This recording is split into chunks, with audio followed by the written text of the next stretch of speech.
আজকের এই ভিডিওটা একটু প্রত্যেকে মন দিয়ে শুনবে।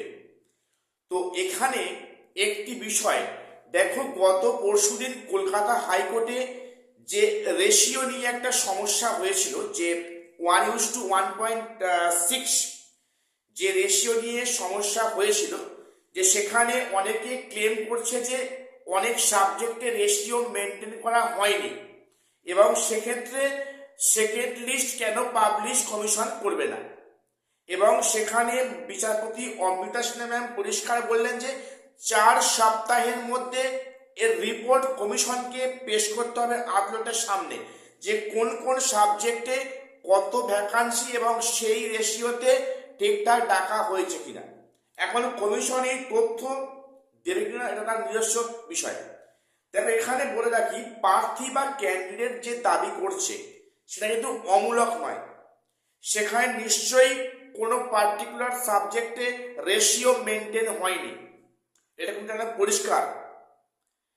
তো সেক্ষেত্রে রেশিও কোন কোন সাবজেক্টে মেনটেন হয়নি, আগামী 4 সপ্তাহের মধ্যে সেটা কিন্তু কমিশনকে আদালতের সামনে হলফনামা দিয়ে বলতে হবে। এখন বিষয়টা বিভিন্ন ইউটিউব চ্যানেলে এবং সোশ্যাল মিডিয়ায় একটি এখনো ডাউট খুব ঘুরে বেড়াচ্ছে। সেটা হচ্ছে কি, রেশিও মেনটেনটা অনেকে সেটা অনেকভাবে প্রচার করছে বিভিন্ন ইউটিউব চ্যানেলে বা সোশ্যাল মিডিয়াতে। বিষয়টা বলি, 1:1.6 যে রেশিও, যে রেশিওতে কল ফর ভেরিফাইড ডাকা হয়েছে, কি 9-10 এবং কি 11-12 ডাকা হয়েছিল, বা 9-10 ডাকা হয়েছে সরি, সেখানে সেখানে সেম নাম্বার থাকার জন্য সেখানে কিন্তু অনেক বেশি ক্যান্ডিডেট ডাকা হয়েছে। সাপোজ মনে করো 100টা ভ্যাকান্সি কোনো সাবজেক্টে, সেখানে 160 জনকে ডাকার কথা। ধরো সাপোজ সেখানে 160 জনকে ডাকা হয়েছে, এবং সেখানে মনে করো সেখানে ভেরিফিকেশনে 60 জন বাদ পড়ে গিয়েছে, অর্থাৎ 100 ভ্যাকান্সি 160 ডেকেছিল, 60 জন বাদ গেছে, থাকলো পরে কত 100। সেক্ষেত্রে কিন্তু সেকেন্ড লিস্ট প্রকাশিত হচ্ছে না অ্যাকর্ডিং টু কমিশন ওপিনিয়ন। সেখানে সেকেন্ড লিস্ট প্রকাশিত হবে না। কখন হবে? যখন মনে করো 160 জনের মধ্যে 61 জন ক্যান্সেল হয়েছে আফটার ভেরিফাই, তাহলে সেখানে যে 99 জন হচ্ছে, সেখানে একজন ক্যান্ডিডেট কিন্তু যে কম পড়ছে, ওখানে সেকেন্ড লিস্ট প্রকাশিত হবে। কিন্তু অনেকে সেটা প্রচার করছে কি, যে 160 জনের মধ্যে মনে করো সেখানে সেখানে সেখানে 40 জন সেখানে ভেরিফাই বাদ পড়ে গেল, থাকছে 120, সেখানে কি পুনরায় ডাকতে হবে ভেরিফাই? না, এই ধারণা কিন্তু আমাদের ভুল ধারণা। অর্থাৎ এখানে যেটা পরিষ্কার, গত পরশুদিনকে যেটা পরিষ্কার করলো কমিশন, যে এক্ষেত্রে যখন দেখবো যে যেটা বা ভ্যাকান্সি সেই পরিমাণ সমান হলে কিন্তু ইন্টারভিউয়ার যারা ইন্টারভিউ দেবে, সেক্ষেত্রে কিন্তু কোনো সেকেন্ড লিস্ট প্রকাশিত হবে না। যখনই মেন ভ্যাকান্সি থেকে 1, 2, 3, 4 ক্যান্ডিডেট কমবে, তখন সেই সাবজেক্টে সেকেন্ড লিস্ট প্রকাশিত হবে। অর্থাৎ এটা কিন্তু অনেকের একটা খারাপ আইডিয়া বা একটা ভ্রান্ত ধারণা কিন্তু ছিল। ইভেন সেটা আমার মধ্যেও ছিল, সেটা আমি ডাউটটা ক্লিয়ার করলাম গত পরশুদিন কোর্টের যে শুনানির বিষয়টা শোনার পরে, যেখানে কমিশন পরিষ্কার বলছে যে এরকম নয়।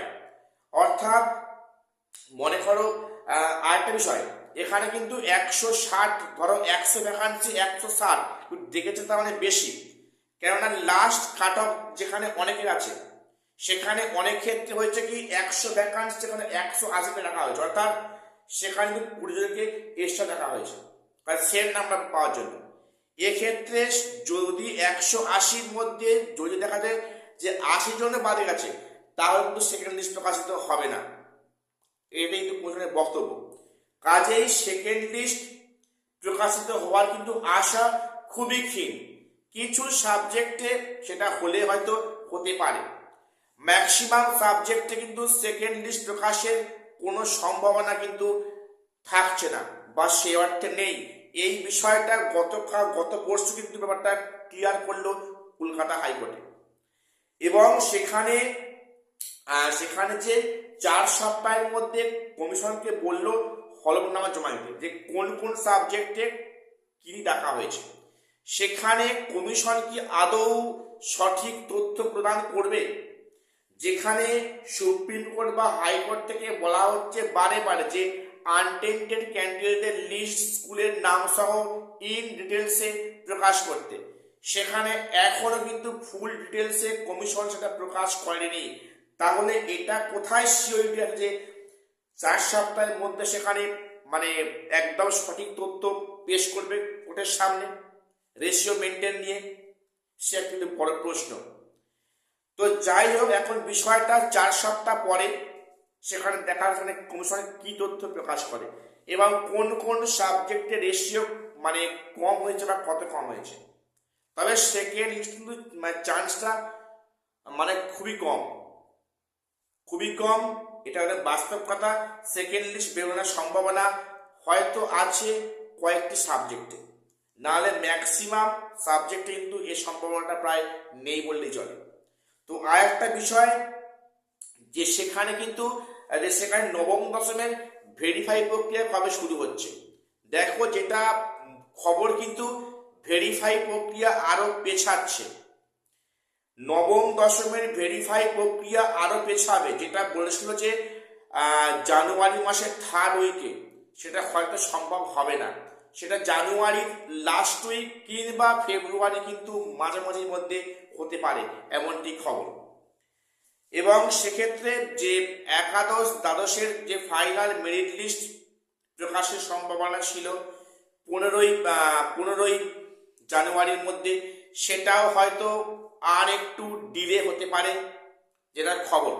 কারণ পুনরায় যে নতুন করে ইন্টারভিউ আজ থেকে নেওয়া হচ্ছে কিছু ক্যান্ডিডেটের, সেক্ষেত্রে তাদেরকে পুনরায় ওই লিস্টে আনা, এই সমস্ত কাজ করতে কিন্তু আরো সময় কয়েকদিন লাগতে পারে। অর্থাৎ 15ই জানুয়ারির মধ্যে এই মেরিট লিস্ট প্রক্রিয়া তো সম্ভব না হতে পারে। তবে এটা কিন্তু পরিষ্কার, জানুয়ারি মাসের মধ্যে 11-12 কিন্তু ফাইনাল মেরিট লিস্ট প্রকাশিত হবে। তবে 9-10-এ ভেরিফাই প্রক্রিয়া পিছিয়ে ফেব্রুয়ারি হতে পারে, তাতে অবাক হওয়ার কিছু নেই। কারণ সামনে এখন মানে গড়ের মাঠ পড়ে আছে 31শে আগস্ট অবধি। এবার কমিশন কিভাবে খেলবে সেটা তার নিজস্ব বিষয়। তো যাই হোক, আজকে এটুকু আপডেট দেওয়ার ছিল। প্রত্যেকের চ্যানেলটা সাবস্ক্রাইব করে আমাদের পাশে থাকবে। দেখা হচ্ছে পরে কোনো আপডেট নিয়ে।